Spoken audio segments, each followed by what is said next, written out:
দেখেন কি অবস্থাটা, সব সময় এরকম বৃষ্টি একটু হইলে একবারে ছ্যাঁতছ্যাঁতে অবস্থা হয়ে যায়। মানে এমন একটা অবস্থা হয়েছে, আগে কিন্তু আমার বাড়ির এই পাশে কোনো বাড়ি ছিল না, না থাকার কারণে আমার এই জায়গায় শুকনা থাকতো সবসময়। এখন এই যে বাড়ি বাইন্দা ফেলার কারণে এখন তোমার আর আমার এই জায়গায় সবসময় পানি দেয়, বুঝছেন। বৃষ্টি আজকে আবার একটু তালটি বালটি বেশি করতেছে, যে কারণে এই পর্দা উঠাইতে পারতেছি না। মুরগি পর্দা না উড়াই পালতে হইতেছে আজকে। আজকে বাতাসের কারণে আর কিছুক্ষণ পর পরে বৃষ্টি হইতেছে, এই কারণে এই পর্দা উঠাইতে পারি না। এই যে দেখেন কি অবস্থা বাতাসে, দেখছেন? বাতাস কিন্তু এদিকে প্রচুর পরিমাণ বাতাস। আর আমার খামারে কখনো ফ্যান ছাড়া লাগে খুব কম সময়, মানে অতিরিক্ত গরম হইলে তখন ফ্যান ছাড়া লাগে। এই যে দেখেন এদিক দিয়ে কী করতেছে, এদিক দিয়ে আমার একটা ঠোকাইতেছে, এই যে হ্যাঁ বয়ে বয়ে আমার ঠোকাইতেছে, এই যে হ্যাঁ, বুঝছেন? এই যে হ্যাঁ আমার বৈশা বৈশা ঠোকর দিতেছে, এর অনেক সাহস। এই দেখেন ক্যামেরা ওর সামনে নিয়ে দিতেছে কিন্তু আর ডরায় না। একটা ডরায় পলাইলে আর একটা দূরে আসে, দেখছেন? এদের কিন্তু অনেক সাহস। ওই দেখেন দেখেন দেখেন দেখেন দূরে ক্যামেরার কাছে চলে আসছে। আমি এদেরকে ডরাই কিন্তু এরা আমার ডরায় না। ওই যে দেখেন ঠোকর, এই কিন্তু আমার ঠোকর দিছে মাত্র, অনেক সাহস, ও আমার ঠোকর দিছে। জয়, ও কিন্তু আমার ঠোকর দিছে। হ্যাঁ, এই দেখেন একটু হাইট হাইট আপনাদের দেখাই। এই যে খাবারের পাত্র দেখেন প্রায় খালি নাই, এগুলো এখনই নিয়ে আসবো খাবার। তো আমি আয়সা পড়ছিলাম, খেয়াল ছিল না, খাবারের কথা চলে আসছি, আয়সা দেখি খাবার নাই। হ্যাঁ, পানিও পানি পরিমাণ মোটামুটি আছে, হ্যাঁ পানি আছে, তবে খাবার নাই। যে খাবার একবারে খালি হয়ে গেছে, দেখেন একদম খালি, এই যে একদম খালি, কোনো খাবার নেই। তবে খাবার আইনে দেবো এখন আমি। এরা দৌড়াদৌড়ি করতেছে, মনে হয় যত সময় খাবারের অভাবেই এখন দৌড়াদৌড়ি করতেছে, যে এই আমার এক ঠকুর দিতেছে এই কারণে যে এই খাবার দেওয়া যা, খাবার না লয়ে এলাকায় সিস্টেম, বুঝছেন? যে দেখেন একবারে এক কোনায় সবগুলি জ্বর হয়ে গেছে, যাও যাও যাও যাও যাও, সবগুলি এক কোনায় জ্বর হয়ে গেছিলো। দেখ আমি একটু এগুলি খেদাই দিলাম। এই যে, তো আজকে কিন্তু মুরগির বাচ্চার বয়স 12 দিন। আর ওই যে যেই দুইটা বাচ্চা, একটা প্যারালাইজড আর একটা আপনার ঘাট টাল ছিল, সেই টালটা অটোমেটিকলি একা একাই ভালো হয়ে গেছে। আর এই যে বৃষ্টি আবার শুরু হয়ে গেছে, এখনই আমার পর্দাটা ফালাই দিতে হবে। যদি বৃষ্টির মধ্যে পর্দা না ফালাই দিই তাহলে দেখা যাইতেছে কি আপনার এই পানিটার ভিতরে ঢুকে, যে বাতাস অনেক, তো বাতাসের কারণে এইখান দিয়ে পানি চলে আসে, এই যে এখান দিয়ে পানি চলে আসে। এই এই দেখেন বাইরে বৃষ্টি শুরু হয়ে গেছে। তা এখন আমার ইমার্জেন্সিভাবে দৌড়ে যায় এখান থেকে সরাই দিতে বাচ্চাগুলি, এবং দৌড়ে যায় পর্দাটা ফালাই দিতে হইব।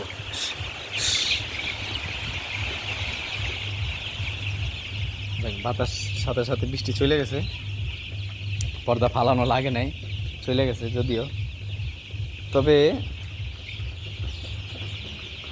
বৃষ্টি আসার সাথে সাথে পর্দাটা ফালাই দেওয়াটাই ভালো, কারণ মুরগির যদি আবার বৃষ্টির পানি পরে শরীরে তাহলে ঠান্ডা লেগে যেতে পারে। আর আল্লাহর নাম নিয়ে আর 3 দিন পরে আমরা এদিকে জায়গাটা বাড়াই দেবো, এই যে এদিকে জায়গাটা আছে সেটাকে আরও বাড়াই দেব, এই পর্যন্ত দেব। তারপর যখন আবার এই যে যেই দুই বস্তা দেখতেছেন, এই 2 বস্তার সাথে আর এক বস্তা এখানে অ্যাড করবো কইরা এই পর্যন্ত বাড়াই দেব। তারপর গিয়ে আস্তে আস্তে পর্যায়ক্রমে ওইদিকে বাড়বে আবার, ঠিক আছে? আজকে মুরগির বাচ্চার বয়স 12 দিন। দেখেন আলহামদুলিল্লাহ আজকে মুরগির বাচ্চা মোটামুটি ভালো আছে। আমি কিন্তু রাত্রেবেলা আসছি ভিডিও করতে, যে কারণে হয়তো মুরগির বাচ্চাগুলি ভালো করে দেখা যাইতেছে না। তবে আলহামদুলিল্লাহ আশা করা যায় মুরগির বাচ্চা এখনও ভালো আছে। আর ওই পাশে কিছু বাচ্চা আছে যেগুলো নাকি ওই যে আপনাদেরকে দেখাইছিলাম, তো আমি একটু দেখাইছিলাম আপনাদেরকে, বাচ্চাগুলি চোখে সমস্যা হয়েছিল, সেগুলিও মোটামুটি আল্লাহর রহমতে অনেকটা ভালো হয়ে গেছে। তো আমি সেইখানে যাই আপনাদেরকে দেখাইতেছি। এই যে এগুলো সেই বাচ্চাগুলো যেগুলির চোখে সমস্যা হয়েছিল, মানে চোখে ময়লা গিয়ে, এই যে এই ভুসির ময়লাগুলো গিয়ে চোখে একটা চোখ করে পানি পড়তো। তো এখানে আল্লাহর রহমতে অনেকগুলি বাচ্চাই এখন সুস্থ। তো এখান থেকে আমি কিছু বাচ্চা আগামীকাল আশা করা যায় ওগুলোর সাথে ছেড়ে দেব। আর কিছু বাচ্চা মানে অতিরিক্ত হয়ে যাওয়ার কারণে এখনও সম্পূর্ণ সুস্থ হয়ে ওঠে নাই।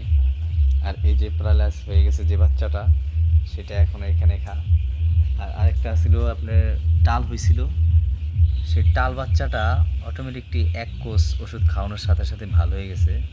আর এইটা এখনও ভালো হয় নাই, বুঝতে পারছেন? এটা এখনও পইরা আছে। তো আশা করা যায় এটা আর কয়েকদিন ট্রিটমেন্ট হইলে হয়তো বা ঠিক হয়ে যেতে পারে। এক ভাই গতকালকে আমাকে কমেন্ট করছিল যে ভাইয়া, আমার একটি শীট আছে যা লম্বায় 20 হাত আর পোস্তে আছে 10 হাত, তার পেছনে বাড়ি, সামনে আছে একটি দোকান এবং পাশে একটা পুষ্কুনি। তো এখানে যদি আমি মুরগি পালন করি তাহলে কি আশেপাশের দোকান এবং বাড়ির কোনো সমস্যা হবে কি না, সেখানে কোনো গন্ধ যাবে কি না? তো ভাইয়া আপনাকে আমি বলতেছি, যদি আপনি ব্রয়লার মুরগি পালন করেন সেক্ষেত্রে গন্ধ যাওয়ার সম্ভাবনা আছে, তবে সেটা নির্ভর করে আপনার উপর, আপনি কিভাবে পরিচালনা করবেন। লিটারকে পরিষ্কার যদি রাখতে পারেন তাহলে অবশ্যই গন্ধ হওয়ার কথা না। আর যদি আপনি সোনালী মুরগি পালেন তো আপনি 15 দিন পরে পরেও যদি আপনি ভুসি পাল্টান এবং এই 7 দিনের মাথায় যদি আপনি ন্যাপতালি ব্যবহার করেন তাহলে আশা করা যায় গন্ধ তারা পাবে না এবং তাদের সমস্যা হবে না। আর ব্রয়লার মুরগি যদি হয়ে থাকে তাহলে আপনাকে প্রতি 3 দিন থেকে 4 দিনের মাথায় মাথায় আপনার ভুসি চেঞ্জ করতে হবে, তাহলে গন্ধ আসবে না। আর আরেকটা করা যায়, যদি আপনি মাচার উপর করতে পারেন তাহলে হয় কি আপনার এই এতটা গন্ধ হয় না, আপনি ভুসিটা ব্যবহার করা লাগে না, তখন ওই মাচার নিচে যেই মলমূত্রগুলো পড়ে সেগুলোকে নিয়ে আপনি যে কোনো একটা মাছের ঘেরের মধ্যে দিয়ে দিতে পারেন। সেক্ষেত্রে আপনি এক জিনিস দিয়ে দুইভাবে লাভ করতে পারেন। তো ভাইয়ার প্রশ্নের উত্তর হয়তো পাইছেন। ও ভাইয়া আরেকটা প্রশ্ন করছিলেন যে ভাইয়া আপনি কি নতুন না এই ডিলারের আয়তায় আছেন, বাকিতে মাল আনেন? জি ভাইয়া, আমি বাকিতেও আনি, নগদেও আনি। নগদ আনলে, আমি যেহেতু সোনালী মুরগি পালন করি, যদি নগদে আনি তাহলে হইতেছে আপনার ব্রয়লারের দাম পড়ে 2950 টাকা এখন বর্তমান রেট। আর যদি বাকিতে আনি তাহলে সেটার রেট পড়ে যায় আরও 200 টাকা বাড়তি।